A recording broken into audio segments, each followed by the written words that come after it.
where Marilyn service was held. It was actually the first service held in this chapel.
Larger and larger.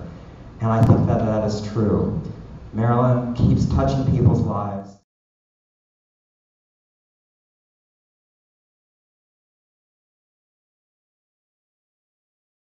Even commercials that feature Marilyn Monroe today with her image. Pretty amazing. I, for one, am very grateful for this opportunity today to be here and to remember and honor Marilyn Monroe. I'm sure I speak for many here who can say that Marilyn has been very important in their lives and continues to enrich their lives in countless ways.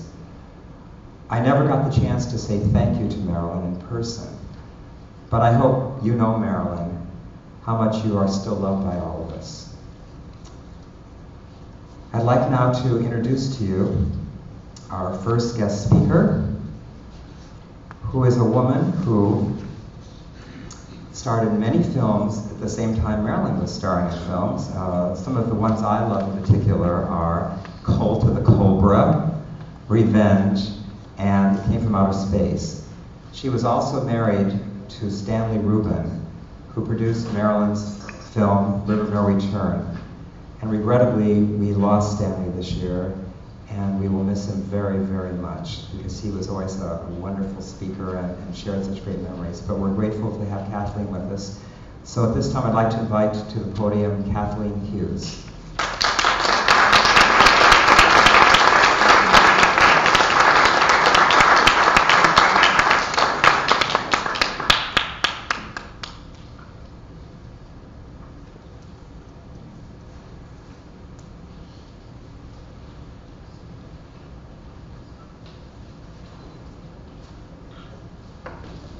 Thank you, Greg.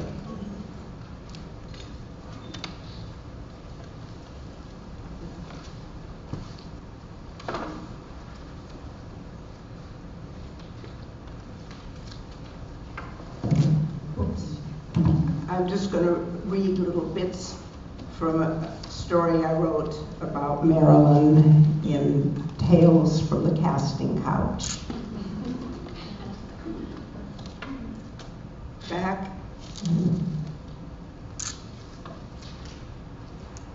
in 1949, 20th Century Fox, the studio where I was under contract, was casting a film called A Ticket to Tomahawk. They wanted to use 4 contract players to play 4 dancing girls. And I was asked if I knew how to dance.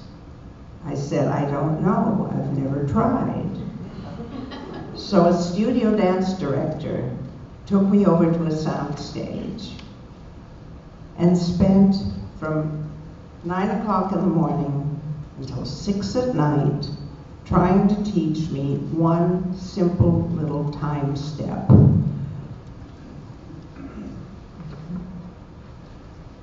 At 6 o'clock, the dance director threw up his hands and told me I was hopeless, and told the studio I was hopeless. So guess who they got to fill in for me? Marilyn Monroe, who had been under contract and had just been dropped.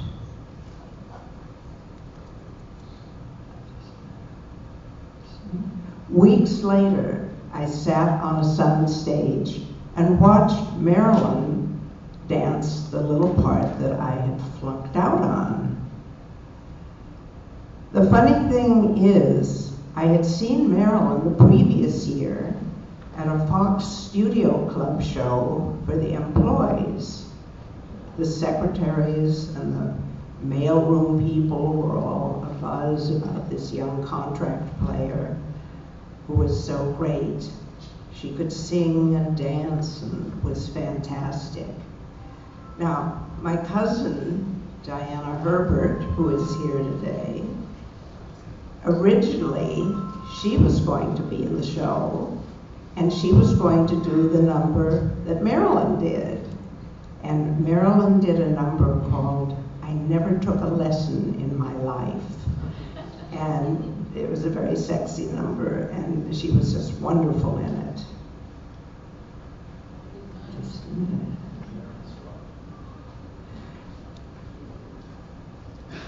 So anyway, I came to see the show because of my cousin, and she was incredible. And I thought, if any of the studio executives from Fox see this show, they're going to realize that they made a big mistake, and they'll take her back. Well, they didn't. But they called her back for the tomahawk part because they knew she could dance. And then they put her in All About Eve, and the rest is history.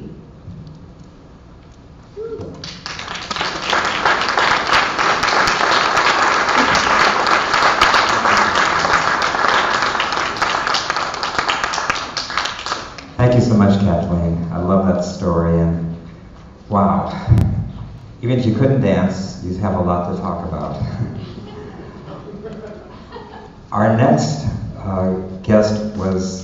next speaker was scheduled to be Claudia Moriarty.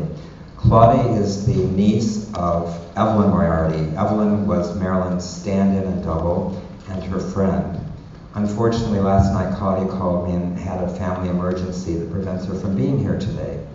So I've asked instead for Jackie Craig from the Marilyn Remembered Club to come and share the words that Claudia was going to say to you.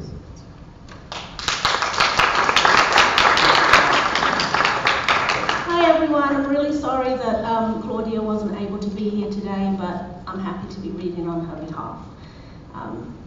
Good morning. First, I would like to acknowledge Greg and thank him for all he does to make this memorial come alive every year.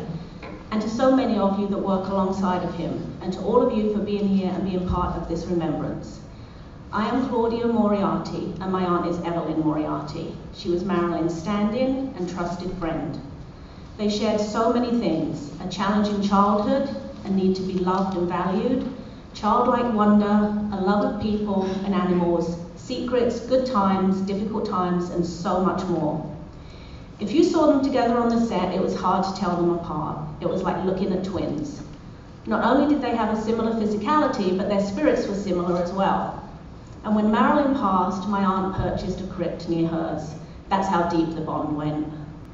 Not because she was Marilyn, but because she was her friend. My aunt was fiercely loyal and protective of her friends. So was Marilyn. If my aunt didn't like someone or something, she would tell you and you would know it. She didn't want flowers when she was gone. She wanted them now, and she meant it. She treasured Marilyn and the now moments they spent. One of those moments was presenting Marilyn with a surprise birthday cake with sparklers. Sparklers which she had my dad purchase. I was told not to touch, as the sparklers were being put on the top shelf of the hall closet for safekeeping. I must confess I was a bit curious. Later, I did climb up on a chair to take a peek, to see what all the fuss was about and see what had been hidden, but I didn't touch. And every time my aunt talked about the cake and how surprised Marilyn was and how beautiful the sparklers looked, my aunt's face would light up as if it had just happened. And if you look closely at the photos with Marilyn and her cake, you can see that same glow in her eyes. They both had that same appreciation for those beautiful small kindnesses in life and a glow and childlike energy that could light up a room. Marilyn, well, she lit up the big screen. She was magic. She was breathtakingly gorgeous and everyone knew it. What many people did not know were the tears behind the smile, the insecurities behind the beauty and the pain in trying to please. But my aunt knew. Theirs was a real relationship in the midst of make-believe of Hollywood, where business could be brutal, relationships disposable, and your privacy displayed on the front page for all to see. And if my aunt were here today, that's what I think she would say. It was a real relationship with lasting and beautiful memories that she treasured more than anything else. Thank you.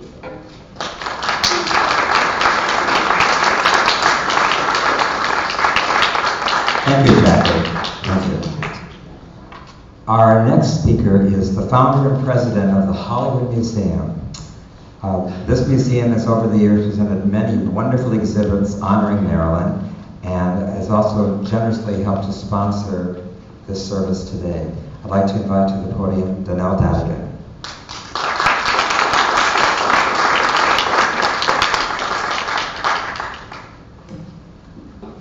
Well, let's check our watches. It's still morning. So good morning, everyone. Before I say a few words about Marilyn, I just want to share with all of you, which I'm sure you're all feeling at the same time. Kathleen Hughes, thank you very much. Those were great stories. And only you could deliver them. And we will sadly miss your dear husband, Stanley, who has come to the museum numerous times with you over the years. And we really appreciate that friendship and look forward to you visiting us again very soon. So about Marilyn Monroe. To quote Lee Strasberg, everyone who met her knew Marilyn Monroe was a legend. And we are here today to celebrate Marilyn's life and the impact she had on the world and how somehow she was able to reach out and touch each and every one of us. We're here to feel her very being, to feel the joy she projected, and to feel her love. For Marilyn, being wanted meant being loved, and being loved meant being wanted. And for all of us at the Hollywood Museum, it's fascinating to delve into the perspective of what Marilyn represented and what Marilyn continues to represent today. What I can share is that each person's perspective of Marilyn Monroe is different. Oh yes, there may be similarities with that same strong theme running through everyone's idea of the true Marilyn Monroe and what that was. But as I said before, she touched each person in her own and personal way. And that made all the difference and continues to do so today. Marilyn had that something else, that je ne sais quoi. She had a basic human desire to be loved. We saw it in every frame of film that we saw her on the big screen and later on television. And yet, we all know how alone she felt, even at the height of her career. I think all of us can connect to that. And that's what makes her so accessible. Many women wanted to be Marilyn Monroe, and many men wanted to be with Marilyn. And today, she still has that same impact. It just continues. With her unique combination of obvious sexiness laced with vulnerability, both men and women enjoyed her. Obviously, men adored her blonde perfection, which I do not have, and they enjoyed her vulnerability. There was just a pinch of sweet insecurity thrown in, and that's what made her fan base as much female as male, because everyone found a part of Marilyn that they could relate to. They wanted to be with, they wanted to help. They wanted to see what was going to happen to her. Now, Marilyn Monroe continues to attract so many people who want to take turns in rescuing her and who at the same time can relate to her personal life's happenings. Interestingly, though, she was a very determined woman. She was one of the first stars to break out of the studio system, out of a film company, and this was a very big thing for her to do, especially in mid-century. It just wasn't done. And I think she did so without even realizing it, how she freed a lot of people and a lot of ways of the studio. All of us here today recognize Marilyn's power, and we have to all admit that yes, she did have this phenomenal power. Initially, people were drawn to Marilyn's image. She had a relationship with the camera that is very rarely seen. You know, Douglas Kirkland, George Barris, Bert Stern, they knew firsthand, having shared firsthand these stories with us here at previous memorial services and at the Hollywood Museum. Unfortunately, they're not able to join us today. Here at the Hollywood Museum, families come, sometimes 2 and 3 generations together, and we hear the same story. Grandparents babysitting grandchildren, watching old movies together, being entertained by Some Like It Hot, The 7-Year Itch, and the granddaughter first learned about Marilyn Monroe. The same grandchild now proudly carries her Marilyn Monroe purse or wallet when she comes to the Hollywood Museum. And she looks forward to visiting our Marilyn Monroe exhibit. She wants to learn more about Marilyn. We ask why, because we love to interact with our visitors of all ages, especially the young ones. And the answer is always the same. Because Grandma and Grandpa love her. So again, it's very rare that you can find a celebrity with such stellar magnitude that somehow is able to attract both male and female for very different reasons, non-competitive, always complementary.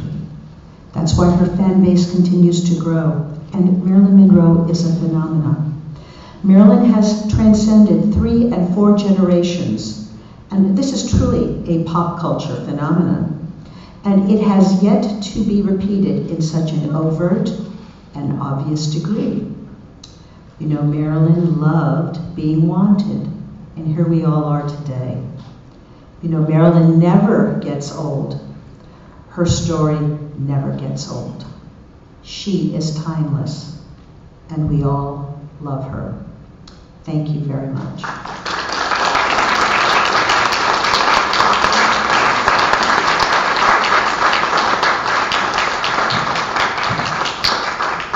Thank you, Danelle, so much. There have been many impersonators of Marilyn over the years, but there is one that really captures the essence of Marilyn, Jimmy James.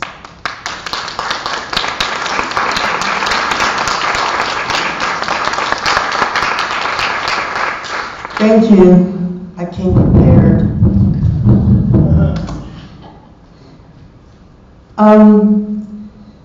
I started, by the way, just in case you don't know, I retired from performing as Marilyn in 1997, so it's been a long time.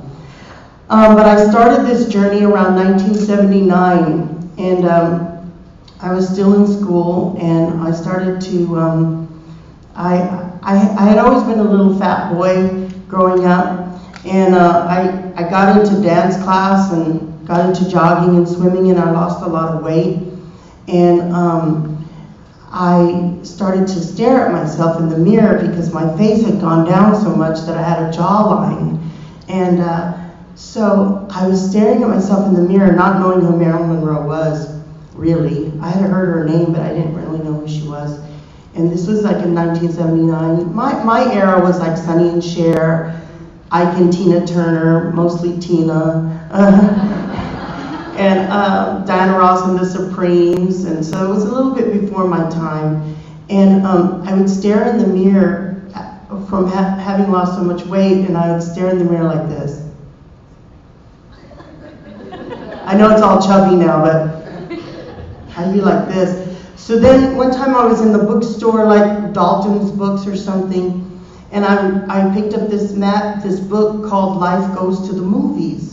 And in there is a famous Philippe Halsman photograph of Marilyn staring into the camera like this, you know. And I was like, wait a minute. And I had been studying makeup in college and in high school. And I thought, wait a minute, that looks like my face. Okay, now who's Marilyn Monroe? Because I heard her name on television all the time. I was like, who is this? So I started reading, and I got sucked in immediately when I started reading about her. And the thing that I remember, people used to like just be very flippant. Oh, she was a dumb blonde in the movies or whatever. And when I started reading, is what Kathleen said, I realized, oh my God, I started to order albums. She could sing, she could dance, she could act, even though she worked very, very hard on that, but she always wanted to be better. So she's like almost a triple threat, but what I would say is a quadruple threat. She could sing, act, and dance, just like you said, and she could look so amazing for the camera. So that's like a quadruple threat, in my opinion. So then I was like, okay, I was in theater, but nothing ever paid in theater. It was always like community theater. And there was never any money. And I was like, this is a lot of hard work for no money. Like we had the gas crisis. I mean, you know, I'm of a certain age, and we had the gas crisis, and gas was going up back then, and nobody would pay me anything to be in that theater. So the only people at that time, and I'm from San Antonio, Texas, that's where I was, and the only people getting paid for performing were the drag queens. And of course I had known of other impersonators like Jim Bailey, who would do an incredible Judy Garland, and I thought, could I ever do this? So my quest was to find out who the hell she was, because if I was going to impersonate her, I had to know. And this is a time where there was no YouTube, there was no internet, it was just books or documentaries. If you could find a documentary, and there was no VHS, So you had to be there when it came on television. It was very rare to even see a documentary. So I would ask anybody I could possibly ask what they thought, if they ever met her or anything. And I remember in San Antonio, I was buying some fabric, I guess to make a Marilyn dress or something, and there was a Japanese lady in there. And I had already been reading a lot about Marilyn, but I couldn't grab a hold of who she was, because I was going to try to do this as a performance art. I was going to make Marilyn just be an apparition, to just show up to places, be there, and then disappear. But I didn't know how to play her. So I remember telling the Japanese lady what I was doing. She goes, "Oh, she came to Japan. I was a little girl and she came to Japan." I said, "Really? What did you think when you saw Marilyn?" "Oh, I saw her. She was so cute." And I thought, what an incredible word to use for the greatest sex symbol of the century. Cute.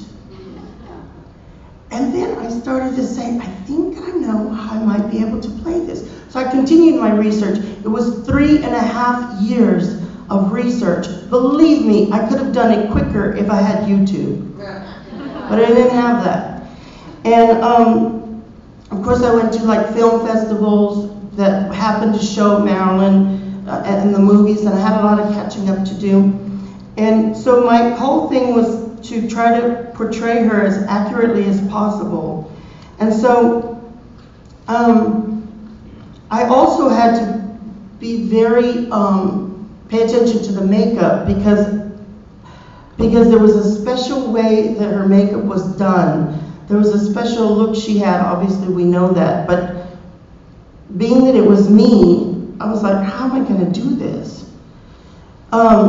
So there was a lot of work with the makeup, and back then I took a lot of selfies, and it was like my whole family would go to bed, and I'd take pictures of myself. The one with the cube that you had to turn and then take your picture, and then you had to take it to Fox Photo and wait for it to come back so you could see your selfie, like, okay, how did I do that? So it was like that. So I have to keep reminding you, because we live in a different time where you just go, oh, I see it, okay, good. But another thing, I ran into this boy who was picked up on the road hitchhiking by Tom Ewell. And the boy had Tom Ewell's phone number. And I called Tom Ewell on the phone. He was very shy, and I, as far as I know, it was Tom Ewell, but it could have been somebody else saying it was Tom Ewell. I don't know. But I was like, how tall was she? How tall? I need to know how tall she was, because I don't know. Everyone says I'm short. And so I said, I'm like 5'4". With the wig, I'm 5'5". He goes, no, that's about right. Okay, got that one down. So it was a process, and eventually when I realized I didn't know what I was doing with my life, I was studying music, dance, and everything, and when I finally got into it, I realized everything that I was doing prepared me for an incredibly talented artist. Also, I remember thinking, and I can see this now on YouTube, but I didn't know, there was a certain confidence about Marilyn that she had. There was a certain confidence. And I saw her as kind of ambitious and strong in some ways. And I'll tell you where I see it. When she walks out of a car, I think she's with Red Buttons going to premiere, and she's like pulling him. She's like going full on to this premiere, and she's like pulling the guy from the arm. She's like full on. The other thing I see how brave she is when she's getting on that elephant. I could never get on the elephant with high heels and fishnets. I'm sorry, I would be mortified. And when you see her on YouTube getting on the elephant and she's hoisted up, there's a big smile on her face, she looks gorgeous, and there is no fear on her face. And I could never do that. I got to speak to Jim Dougherty before he passed away, and I must confess, I'm embarrassed to say this in front of the camera, but I recorded the conversation on my phone, but it was too precious not to. And I had got his book to Norma, Jean, Love, Jimmy. And I read his book because it was later on, after I had retired actually, I said, Jim, she seemed like she was very meticulous. Something we don't always think. We think, oh, maybe she's kind of a mess or flighty maybe, or just kind of in another world. Seems like she was really meticulous, Jim. And he said to me, she was extremely meticulous. And it's something we rarely hear. She took dance, she took singing, she took voice, she took acting lessons. She was meticulous. And I think eventually, years later, that all pays off, because not only was she extremely beautiful and just perfect for the camera, but she was a true artist. And that's true art always survives the ages. So always remember that, and I think that's why we love her, because she was a true artist. Thank you.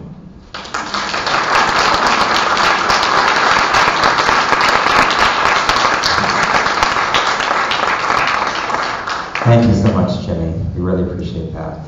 I realized I neglected to introduce one other person here today that I wanted to, and that is Sandra Farrell, who's starred with Marilyn in Monkey Business. Sandra?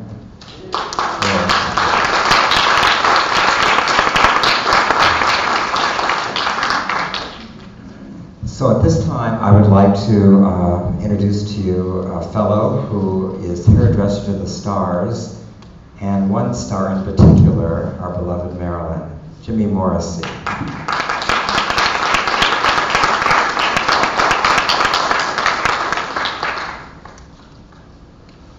Thank you. 52 years ago today, I was swimming in the pool of Malibu at John Darrow's house, and the phone rang, and he went in, and he came back out, and he said, Jimmy, I have bad news. And I said, what is it? He said, Scott Brady just called and said that Marilyn had passed away early this morning of an overdose.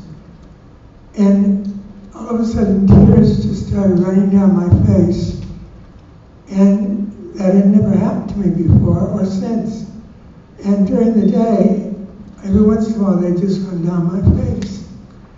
And then about, maybe 3 or 4 weeks before that, I was out there, and the phone rang, and John said, get it. And I answered it, and I said, who's calling? And he said, Jack Cole. And he said, I want to speak to John. And I said, it's Jack, John. So I heard what John told him, but I'll tell you what Jack said. He said, John, I've been on the set now for weeks, and Marilyn's only shown up 4 or 5 times. And he said, when she does get here, she has to go into makeup and hair, and that's another hour and a half. And then when she gets on the set, she has a hard time remembering her lines. So I've decided when she comes in today, I'm going to get up and walk out. And John said, Jack, you were booked for 6 weeks, right?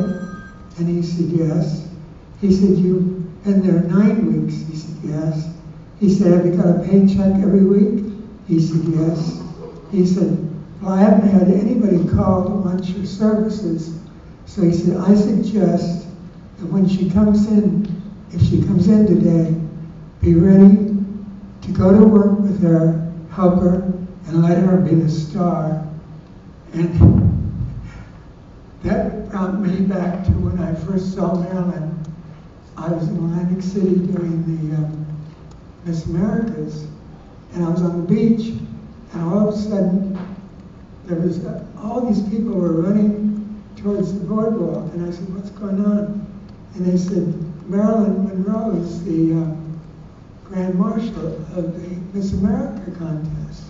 So I ran up, and I couldn't make it to the stairway, so I stood on my tiptoes, and I looked up, and sure enough, she was, not quite a half a block away in this beautiful white convertible on the back of it. And I believe she was in white with black polka dots, I think. And her hair was flowing, and she looked, the closer she got, the more magnificent she looked. And she was blowing kisses and waving to everyone. And when she got right to where I was, it just felt like she blew that kiss right to me. And later on, that was probably in about 1953. And then I had worked in Vegas, and then I came to California. And I was working with Sinatra's girlfriend then was Juliet Prowse. And I first did her hair when she first came from South Africa. And I started doing his secretary, Gloria Lovell, who was with him for 10 years, and we became very good friends. And she had been married twice and divorced and was living with her mother, and she wanted to get away from her mother, and she rented Marilyn's old apartment at 882 Donini. And Marilyn was, when she divorced Arthur Miller, was staying at the Beverly Hills Hotel. And she wanted to get back in that building. And a 2-bedroom had just become vacant. So she moved in right next door to Gloria. And they were friends, they had known each other. And Frank, I think, had known Marilyn for quite a few years, and they were very good friends. And so Gloria called me up and she said, "Jimmy, Marilyn would like you to do her hair." And I said, she said, "Can you do it?" And I said, "Yes." When? She said, "She'd like it today." And I said, "Well, when I get through work, I'll be over." So I went over to Gloria's, and she said, she wants us to come over. So we went next door, and Marilyn came to the door. And when she opened the door, it was such a shock because she looked like she was in her teens. She didn't have a drop of makeup on, and she had a white terry cloth robe to the floor, and her hair looked just like she ran her hands through it. In fact, I think that's where the expression bedhead came from. Because as long as I knew Marilyn, I never saw her use a comb or a brush. She would just run her hands through it wherever it fell. It fell, and she had beautiful hair because it had a curl and it was naturally wavy. And anyway, she wanted to show us what the decorator had done to her apartment. And she said, "This used to be the living room, but it's my bedroom now." And in the bedroom, she had white baby grand piano, all white carpeting, all white walls, and a huge 4-poster bed with these huge eagles with claws. And Marilyn said, "Those eagles scare me. I have to sleep with the cover over my head." And she said, "Come on in, I'll show you my dressing room." And she made the main bedroom her dressing room. From floor to ceiling, there was nothing but mirrors and nothing else in the room. And she had done the closet in white leather. It looked beautiful. And it wasn't a large bathroom, but it was a nice size. And then we left there, and she said, to the right, she said, "This is Mrs. Murray's room. She's out now." That was the lady that took care of her. And it had a single bed, chest of drawers, but it had a Picasso on the wall. And then a kitchen across from that. And she said, "How about if I wash my hair and I'll come over to Gloria's?" So we always did her hair at Gloria's because Gloria had the hair dryer. And Marilyn loved being in her old apartment. She felt at home there. and she did not feel at home with the other ones. She was always there. And while I was doing her hair, she was on the phone. And when she got through, she said, I have a date with that man tonight. She said that we're going to dinner. And she said the last time we went to dinner at the beach, she said the security came in and they said, we have to get you out of here, sir. There's somebody in a tree with a camera. So she said they rushed him out the back door, and she said I watched, and he was running through the grass, and she did her little giggle, and she said, and then he had to jump over the fence, and she giggled again, and she said, it's so funny. And then we all got very friendly.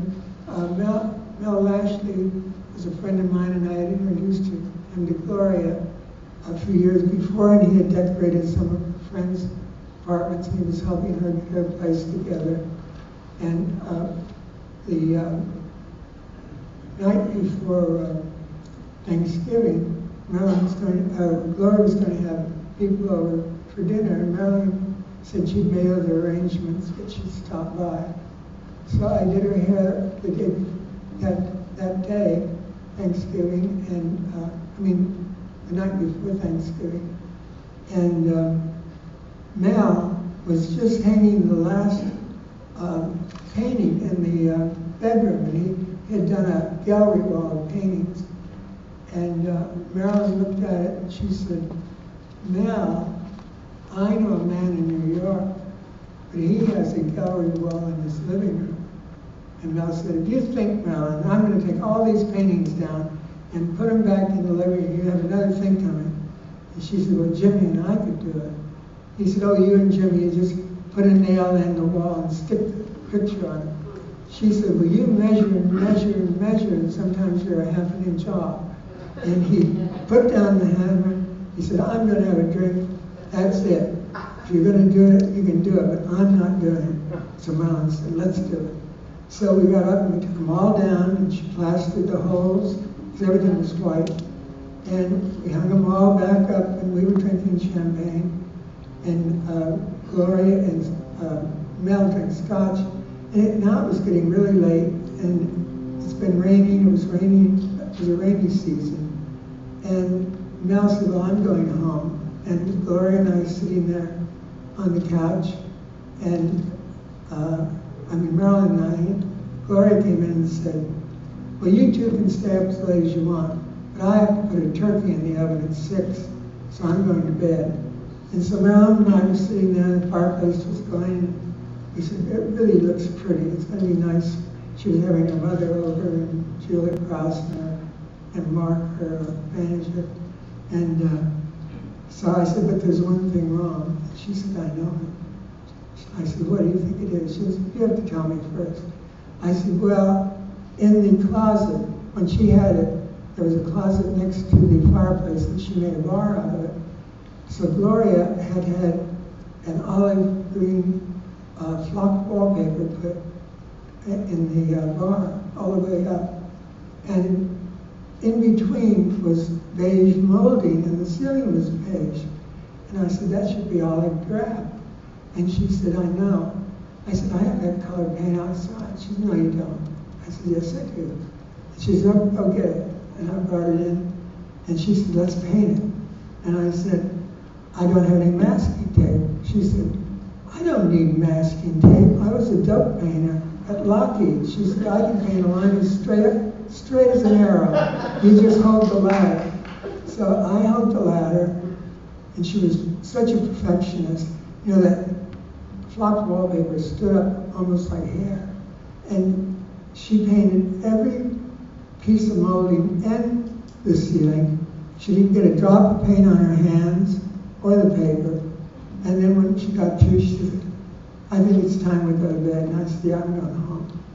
So she said, I'm not coming to dinner tomorrow, but she said, I'll stop by. So, or lunch, rather. So anyway, the next day came, and I was over there, and everyone was there, and Marilyn called, and she said, Jimmy, would you fill your glass of champagne and tell them that you have to touch up my hair a little bit and come on over? She said, my hair's all right. So I went over and we shared the champagne, and then in a little while she stopped in and said hello and left. And then the whole week long, she was always there, and Marilyn Gloria would make dinner for her a lot, and she would only eat a little steak. She'd have mustard greens and salad. And so then I did her hair for, she was always happiest when I did her hair for Joe DiMaggio.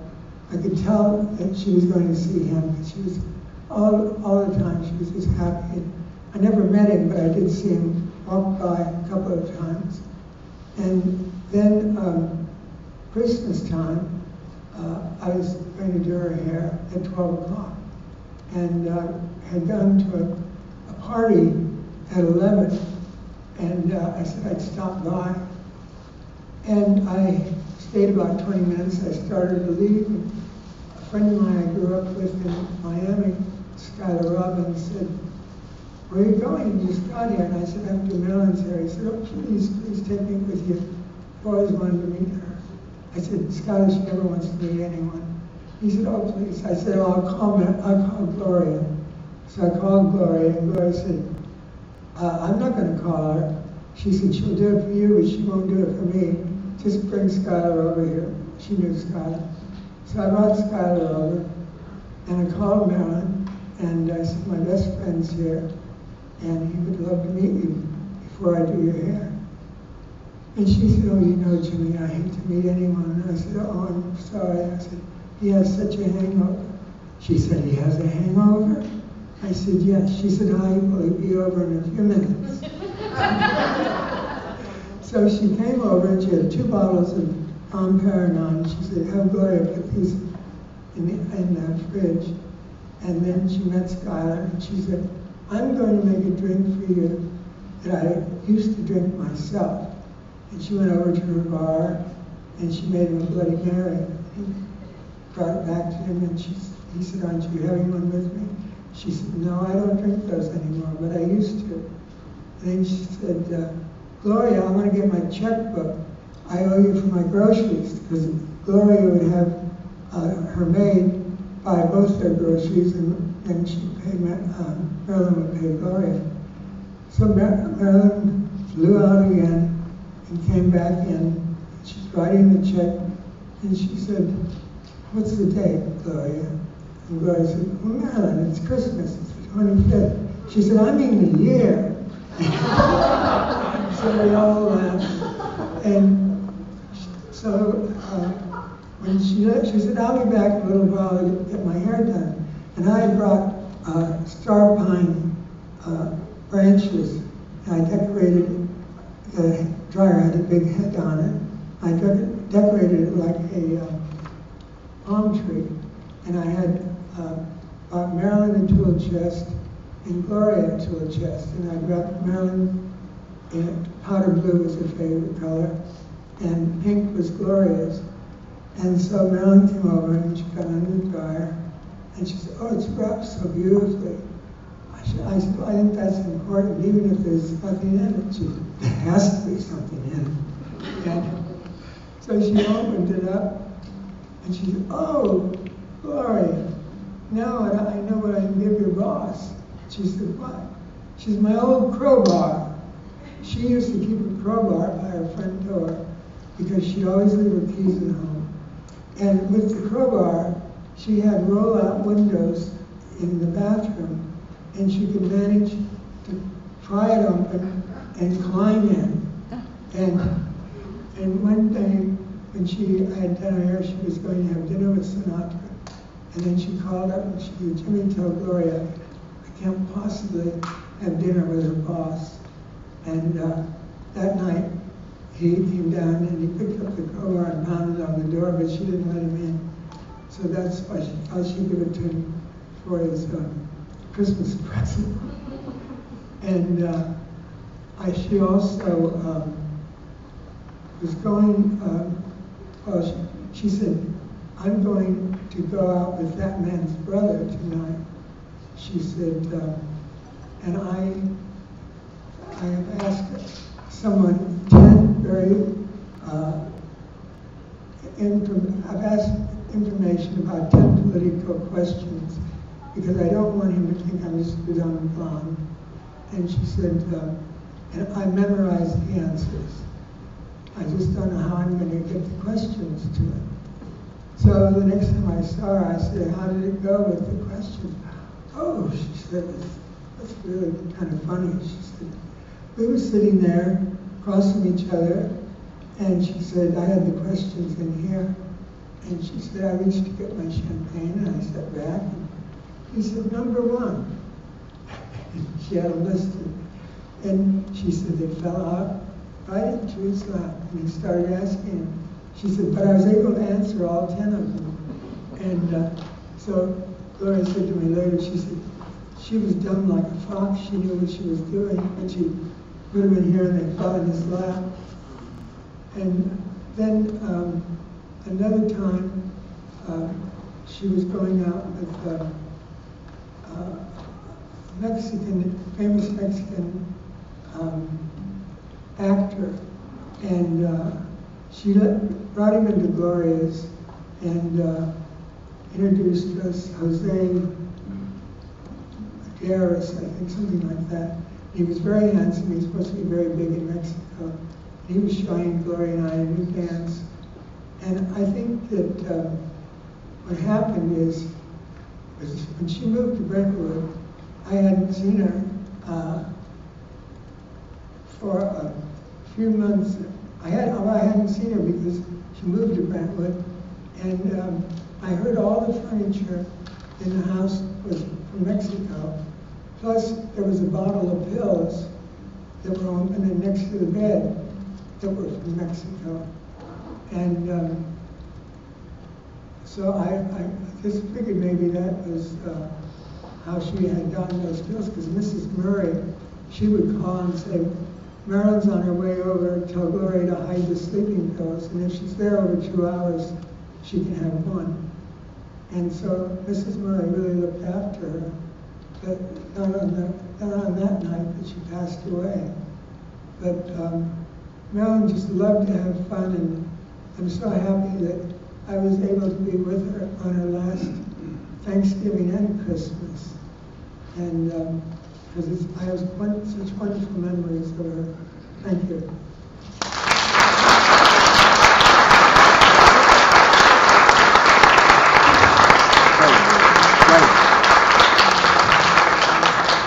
Thanks, Jimmy. Some incredibly unique stories. That was great. Great. I need to reboot you real quick. We need to take a break.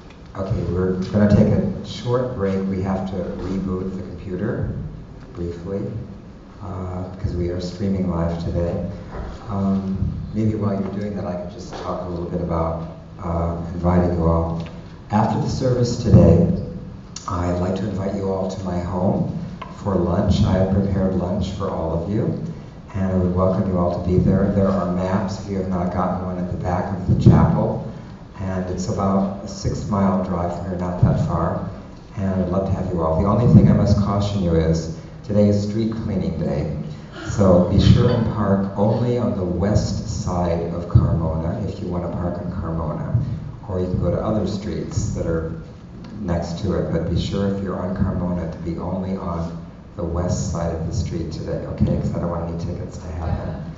And that's probably true of all the streets in that area, so just pay attention to the street signs. And I must tell you, we're very lucky today that we have not only some good food prepared for you, but also an amazing cake by Jennifer Tilton, who's made a fabulous Maryland cake to be devoured afterwards. So come enjoy that also. Are we all set? Okay. I'd like to ask Harrison Held now to come in and say a few words. Hi, everyone.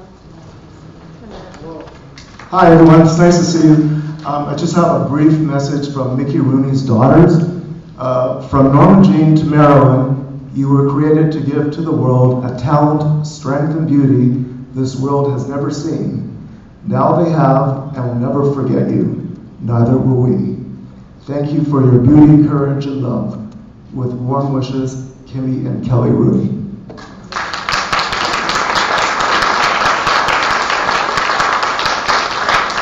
Thanks, Harrison. I've contacted Bernice Miracle, Marilyn's sister, and her niece, Mona Miracle. They were unable to be here today, but they did send something to be read from them. And they're really, I think it's wonderful to have contact with some of her actual relatives. So I've asked Scott Fortner to please come up now and read what Bernice and Mona wrote.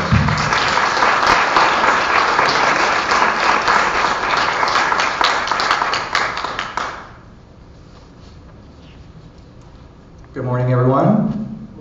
I have the illustrious job today of being the technical expert, the sound person, the video person, fan club operations, and I get the pleasure of reading a message from Bernice and Mona Miracle.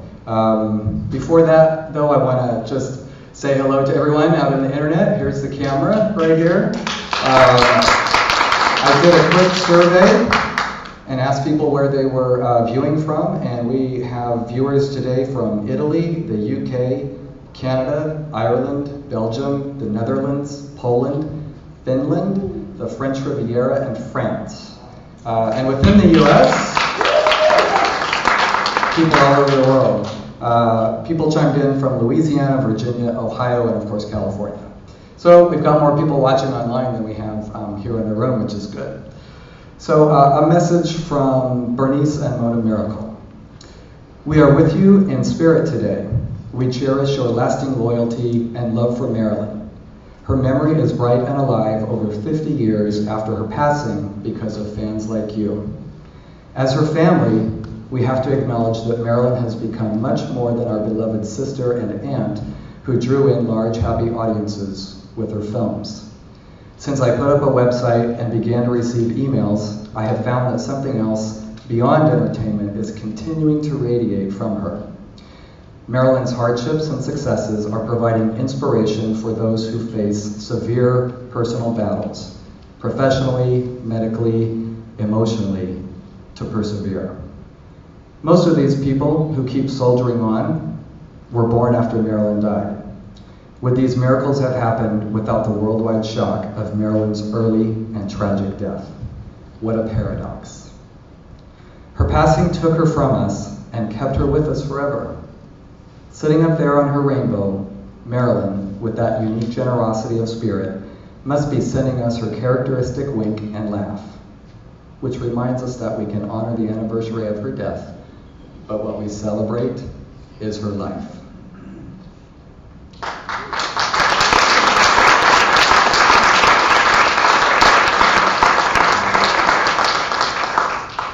Our next speaker is a noted film star. He won the Academy Award for West Side Story.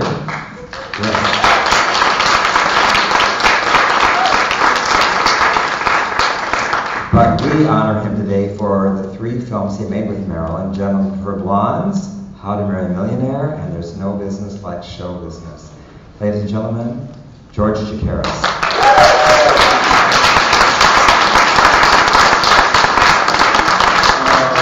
Hi, I'm on antibiotics, so I think my mind might be mush, but we'll see what happens. I never knew Marilyn Monroe. I never spoke to her, but I was around her in some, very wonderful moments. One of them, I was one of the dancers behind her in the Diamonds Are a Girl's Best Friend number, just one of the great numbers ever in movie movie musical history. It really is, created by Jacques Colt, one of the greatest. So, thank you. When you're working on a movie, everybody's concentrated on what they're doing, and so you don't pay attention to anything else. But after it's over, without trying to, you start reflecting on the experience. And one of the things that I reflected upon was her and what she seemed to be like. And one of the things that I remembered was whenever there was a break in filming to set up lights or different camera angles or something, she never looked in the mirror. She never went to her dressing room. She went right back to her starting position to start. I mean, that's how committed, dedicated, and concentrated in beauty, how she was with her work. And I think she was that on probably everything she ever did. I think there are only two people that I've ever noticed that I've been around who had this kind of probably perfectionists. One was Jerry Robbins, Roman Robbins, who directed and choreographed West Side Story. Jerry was a huge perfectionist, first with himself, and then by extension to everybody around him. But I thought she was too. I'd never seen anyone so deeply caring as it was happening. It was beautiful. It was beautiful. And there was one time between shots, and Natasha Lytess was with her at that time, and between shots, and let's see if I can try to set this up for you. Okay, if I'm Marilyn Monroe, Jack Cole is talking to me right here. I didn't hear what they said, I just saw their faces. And Marilyn is very intently and very politely listening to him, of course. Directly behind him, and he doesn't know she's there, is Natasha Lytess. And he's talking, and Marilyn is paying attention to both of them at the same time. And the only thing I remember seeing was, okay, Marilyn's listening, Jack Cole is speaking, and Natasha Lytess is shaking. She's just doing this. Like, pay no attention to him, we'll talk to you later kind of thing. But it was interesting to see that, but the way she dealt with it, I thought was so beautiful, because she was courteous to both of them. Let's see. Working on No Business Like Show Business, the finale, where all the stars are coming down the stairs with a lot of other people, and they're singing No Business Like Show Business. And so it's Mitzi Gaynor, Ethel Merman, Donald O'Connor, Johnny Ray, Dan Daly, and of course Marilyn Monroe.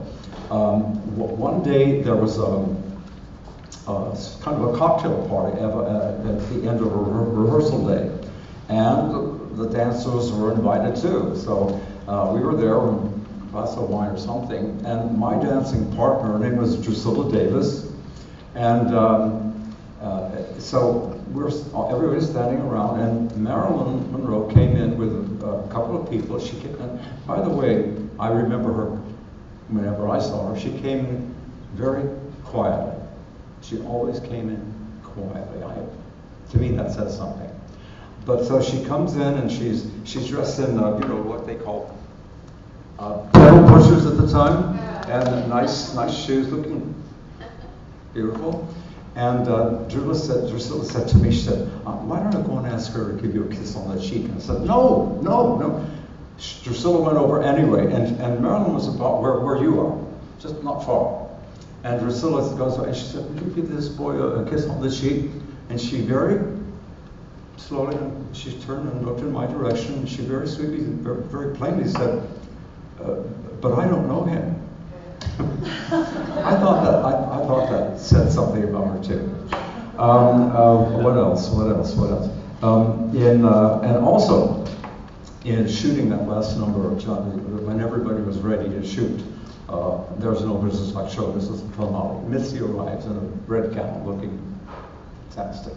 Ethel Merman in her white gown, and the guys, of course, in their tuxedos, I guess. So they're all arriving, ready to work. Then Marilyn Monroe came in that beautiful soft blue gown that she was wearing, and everything disappeared. I really mean it. That you couldn't look at anyone else. And again, she came in quietly, by herself, ready to work. But she was so extraordinary to look at.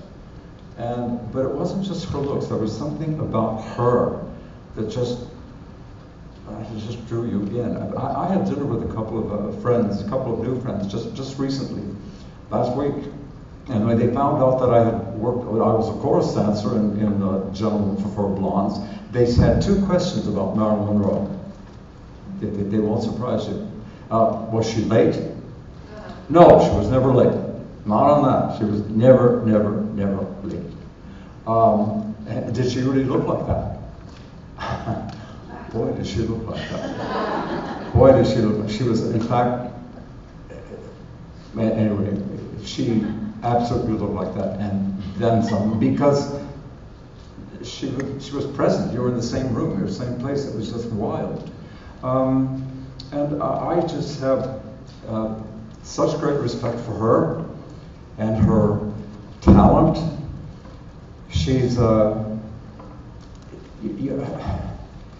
some people, I'll use some actresses or actors too, we see them working after they've done a scene. We say, wow, that was a great scene, because we saw them do it. So we kind of see the work. With Marilyn Monroe, you never see the work.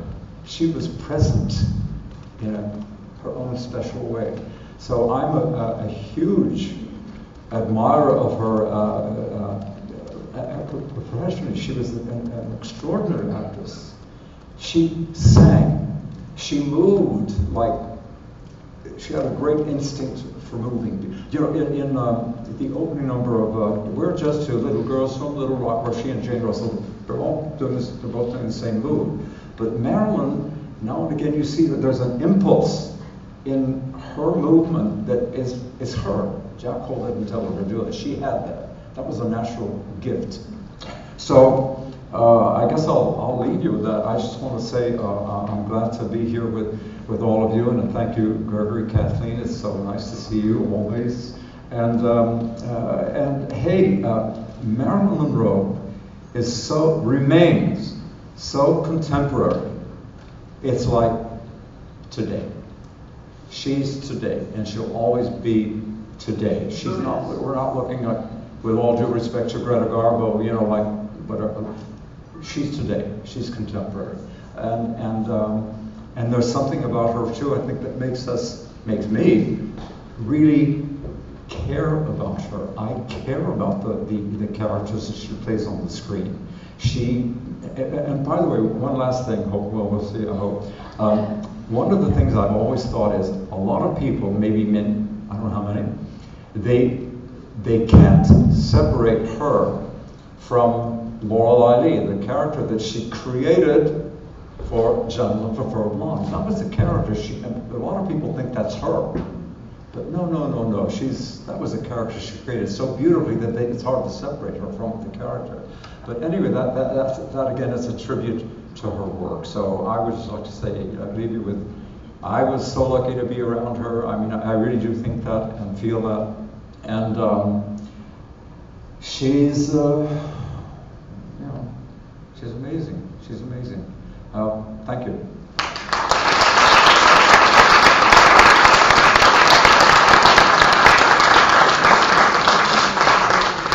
Thank you so much, George. Before we conclude this service, I just want to say thank you again to all of you for being here today and for supporting us for 32 years of memorial services and Marilyn Remembered meetings. You're so wonderful to be there for us. We appreciate it.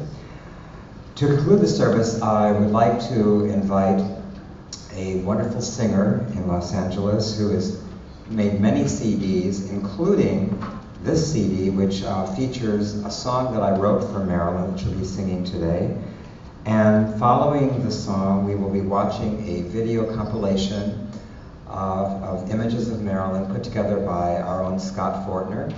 And in the background you will hear, and this is probably the most unbelievable part of the entire service, the actual eulogy being read by Lee Strasberg right here in this room 52 years ago.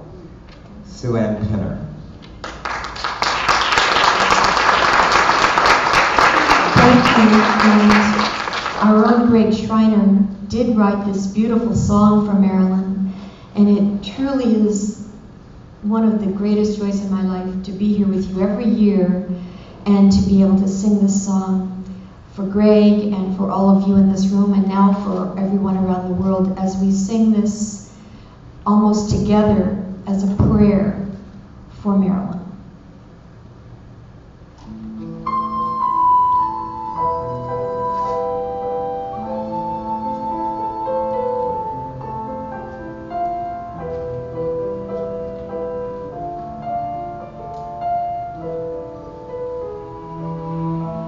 Do not stand at my grave and weep. I am not there. I do not sleep. Do not stand at my grave and weep. I am not there. I do not sleep. I am 1,000 winds that blow. I am the diamond glints on snow. I am the sunlight on ripened grain. I am the gentle autumn rain. When you awake in the morning's hush, I am the swift, unfleeing rush of quiet birds in sparkling skies. I am the soft star, shining night.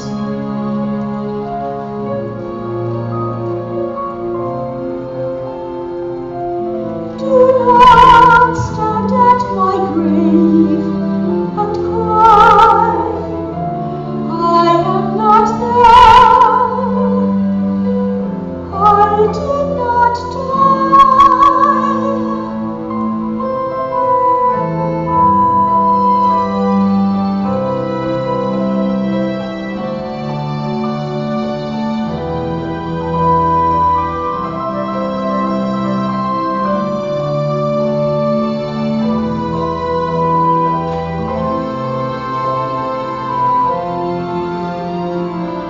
When you awake in the morning's hush, I am the swift, unfleeting rush of quiet birds in circling flight.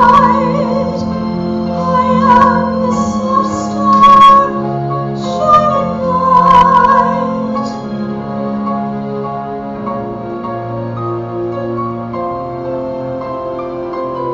Do not stand at my grave and cry. I am not there. I did not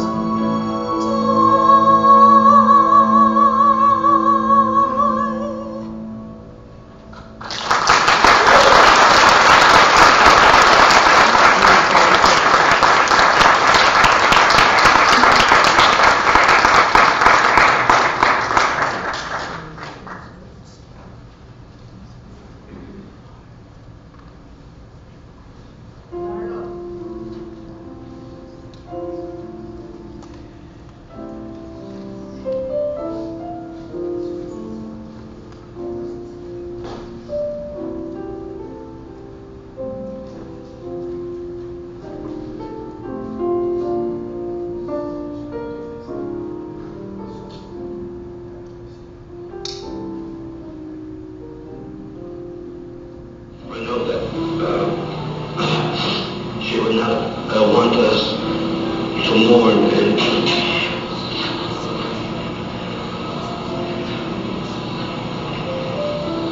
but grief is human and words must be spoken.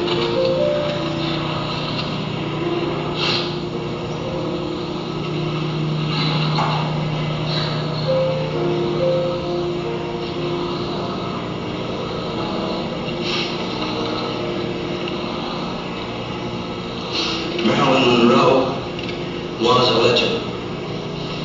In her own lifetime, she created a myth of what a poor girl from a deprived background can attain. For the entire world, she of the eternal feminine. But I have no words to describe the myth and the legend, nor would she want us to do so. I did not know this Marilyn Monroe, nor did she.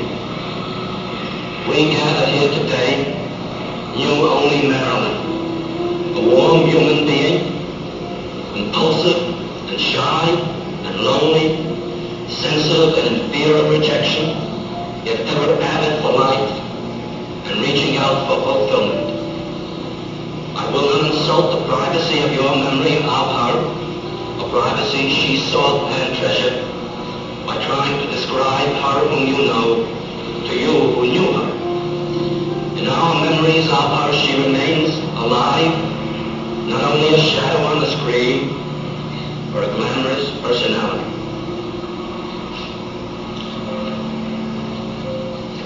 For us, Marilyn was a devoted and loyal friend, a colleague constantly reaching for perfection. We shared her pain and difficulties and some of her joys. She was a member of our family. It is difficult to accept the fact that her zest for life has been ended by this dreadful accident. Despite the heights and brilliance she had attained on the screen, she was planning for the future. She was looking forward to participating in the many exciting things which she planned. In her eyes and in mine, her career was just beginning. The dream of her talent which she had nurtured as a child was not a mirage. When she first came to me, I was amazed at the startling sensitivity which she possessed and which had remained fresh and undimmed, struggling to express itself despite the life to which she had been subjected. Others were as physically beautiful as she was, but there was obviously something more in her, something that people saw and recognized in her performances and with which they identified. She had a luminous quality, a combination of wistfulness, radiance, yearning, that set her apart and yet made everyone wish to be part of it, to share in the childish naivete which was at once so shy and yet so vibrant. This quality was even more evident when she was on the stage. I am truly sorry that you and the public who loved her did not have the opportunity to see her as we did in many of the roles that foreshadowed what she would have become. Without a doubt, she would have been one of the really great actresses of the stage. Now it is all at an end. I hope that her death will stir sympathy and understanding. Her sensitive artist and woman who brought joy and pleasure to the world. I cannot say goodbye. Marilyn never liked goodbyes. And the peculiar way she had of turning things around so that they faced reality, I will say au revoir. For the country to which she has gone, we must all someday visit.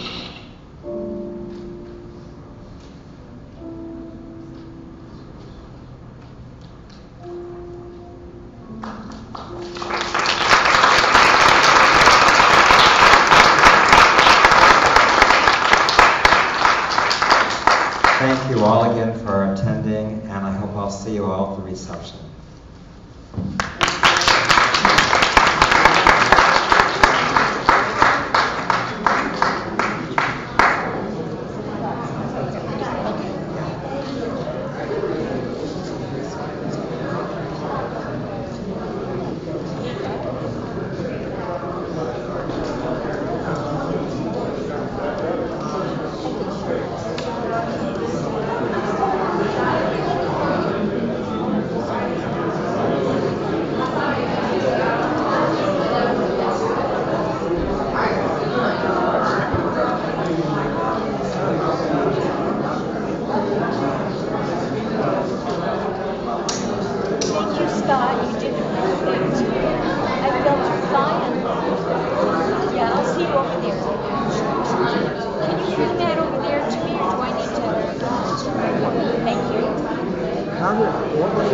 stream that. If I want to stream it.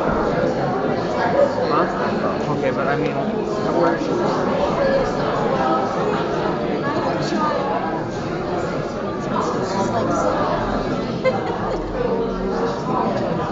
Well, that kind of comes out in the melodious quality of your singing.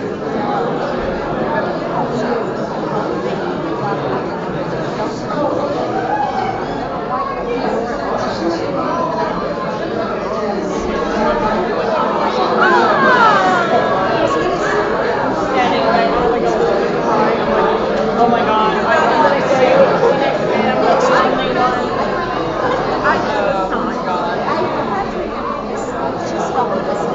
I did, you know, I've been so busy with the store. My girls are like, you know, you better wait for her. I said, I know.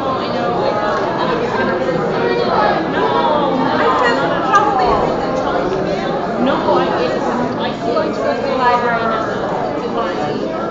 I have my own account. The girls all see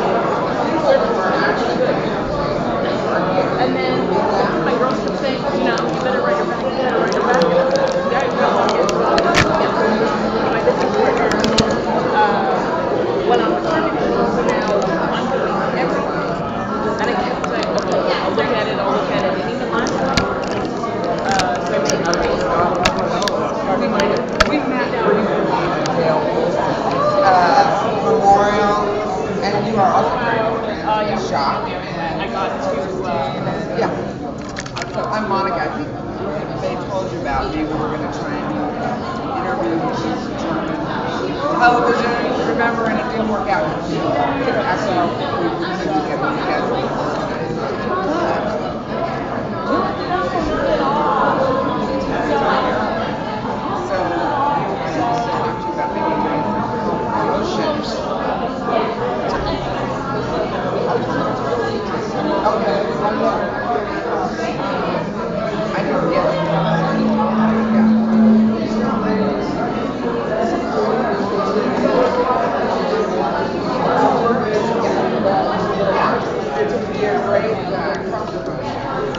For the Marilyn exhibit. I don't know if I had just seen Marilyn right at the Memorial. well, wonderful. We'll chat with Sherry Warner, our publicist.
No flash? No. That's good. You know what, even need flash. Okay, everybody, memorial service is over. Thank you so much for joining us. It's a beautiful hot day here in Los Angeles, and so I'm carrying the camera. We're going to walk to Marilyn's crypt, and Marco is my wingman here, holding my laptop for me so that we can keep it all going. So we're going to walk over now, and for those of you who've never been here, I'll just go ahead and turn this around so that you can see. So there's the chapel where the service was held. It's quite a bit different today. Lots of buildings have been added since 1962, when Marilyn was, when her funeral was held here on August 8th.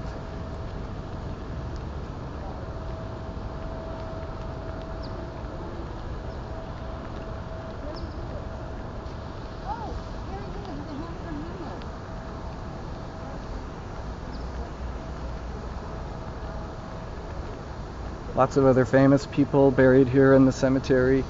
Marilyn's family members buried here in the cemetery also. Pretty soon we'll have a swarm of people from the memorial service coming over to join the crypt, so hopefully we'll get there soon enough to where we get a little bit of time to actually get a photo, get some images that are not too crowded with people.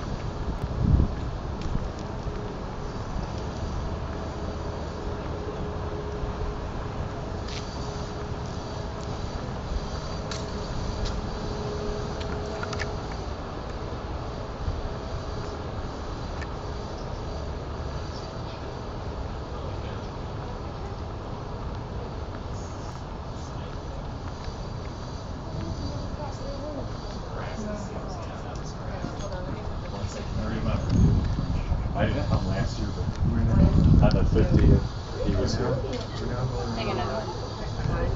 So this year when they replaced the marble columns because it's so slow. What they did this time was like a colored. Oh yeah, So it's like darker. yeah. Because it was Here we forest, are. so then they do the lipstick thing. And Sorry. Right. Okay, everybody, streaming live here at Marilyn Monroe's crypt. 52nd anniversary Marilyn Monroe Memorial Service.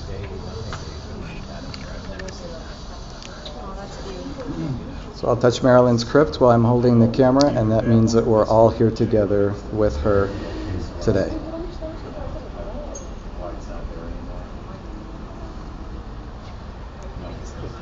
When I was here, Peter Walker was still here before they took him out. Everybody gets to see. You know where Andre did the end? I heard it was here, but you could go to the office and No, they already tell you, they just give you a list of names, but they can't tell you what all your shit is. oh really? Yeah, that's how they do The first time I ever came here, they told me exactly all these things. But that was All right, everybody. Really glad you could join us today. We're going to go ahead and sign off, and hopefully we'll be able to see you at one of the memorial services live and in person at a future year. Thanks. All right. Thank you. Hold a good thought for Marilyn today.